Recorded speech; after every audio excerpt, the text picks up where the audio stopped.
లోకానికి పోవు మార్గం చాలా విశాలము, నా దగ్గరికి వచ్చే మార్గం చాలా ఇరుకు అంటున్నాడు దేవుడు.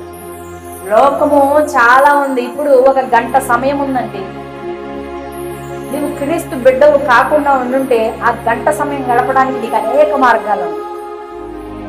ఒక టీవీ చూస్తూ గంట సమయం గడిపేయచ్చు, లేదా బయటికి వెళ్ళి స్నేహితులతో ఆటపాట ఆడుకుంటూ గంట సమయం గడిపేయచ్చు, లేదా ఎక్కడో ఏ కోడి పందాలు జరుగుతుంటే వెళ్ళి కూర్చుంటే గంట సమయం బాగా ఈజీగా గడిచింది. అంటే లోకంలో నువ్వు ఒక గంట గడపాలంటే వందల మార్గాలు ఉన్నాయి.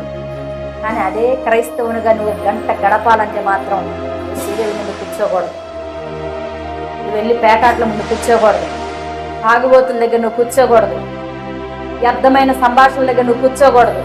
అంటే ఎంత ఇరుకు, అన్ని మార్గాలు కొట్టివేయబడతాయి. నువ్వు వెళ్ళడానికి వీలు లేదు, నువ్వు అక్కడ నుంచుంటాకి వీలు లేదు, అనవసరమైన దుష్ట సాంగత్యం మధ్య నువ్వు ఉంచుని సమయాన్ని గడపడానికి వీలు లేదు.